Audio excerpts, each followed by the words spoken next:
Sem sombra de dúvidas, uma das figuras mais injustiçadas de toda a história do cristianismo é a figura do imperador romano Constantino.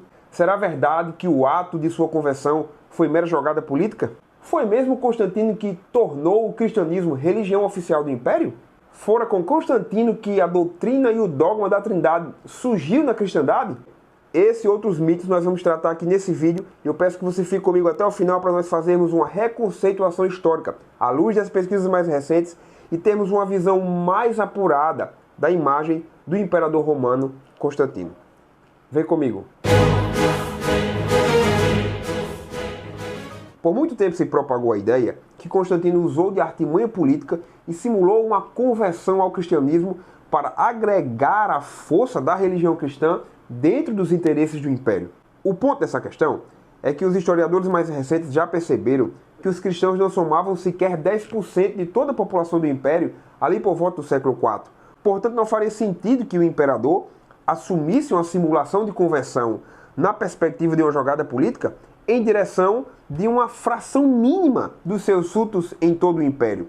Ora, se a maior parte dos seus súditos no império adoravam aos antigos deuses romanos, que sentido faria então se opor a esta maioria esmagadora e querer agregar força de uma porcentagem mínima?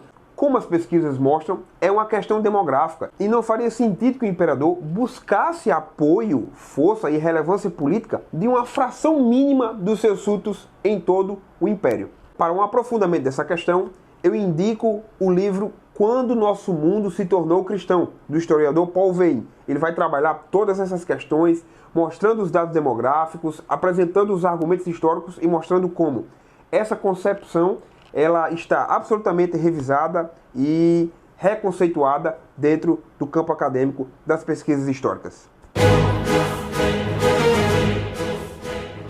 Gente, esse é um outro erro grosseiro que o pessoal comete em torno da figura de Constantino. Na verdade, gente, em 313, Constantino promulgou o Edito de Milão, que concedeu liberdade religiosa, que concedeu a tolerância aos cristãos que outrora, em alguns momentos, eram perseguidos pelos imperadores. Mas isso não significou que Constantino tornou o cristianismo a religião oficial do império.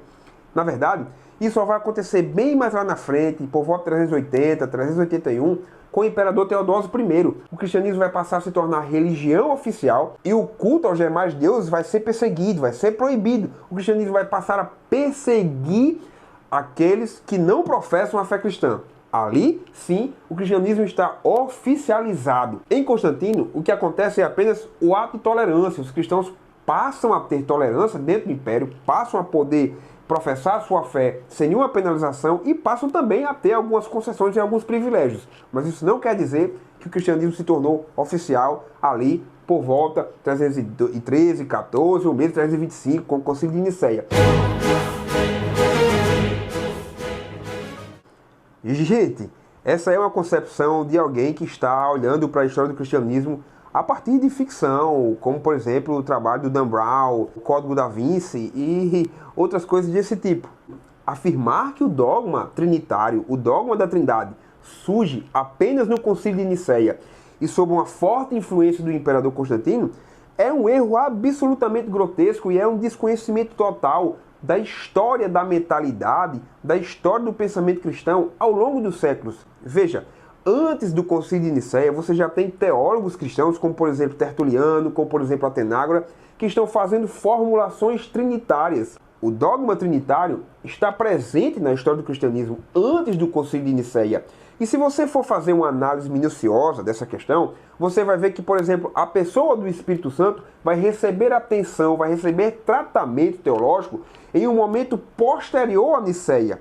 Entenda, o Espírito Santo está afirmado no Credo Niceno, mas a sistematização da terceira pessoa da Trindade dentro dessa conceituação teológica, ela vai vir de forma profunda em um momento posterior ao Concílio de Nicéia, sobretudo com os pais capadócios. Então veja aqui, até a própria afirmação de que o dogma trinitário surge em Nicéia, ela carrega um equívoco na perspectiva de que Nicéia, na verdade, não está tratando especificamente da Trindade, mas está tratando especificamente da divindade do Filho. Obviamente que essas coisas se relacionam, mas uma articulação sistemática da relação das três pessoas do Deus Trino, ela vai acontecendo ao longo da história. Ela já estava se desenvolvendo antes de Niceia, ela ganha caráter credal em Niceia, mas ela continua se sistematizando e se aprofundando depois de Niceia. Portanto, afirmar que Constantino construiu o dogma da Trindade ou que o cristianismo surge com Constantino ali no Concílio de Niceia é conceituação histórica que vem da ficção, infelizmente. Olha, esse é outro equívoco que demonstra um desconhecimento histórico do cristianismo primitivo, ali por volta do século II, século III, século IV. O que acontece é o seguinte: construiu-se a ideia de que após o batismo, o indivíduo só poderia pecar uma vez sobre a penalidade de condenação eterna. Então, os cristãos tinham muito receio de pecar após o batismo.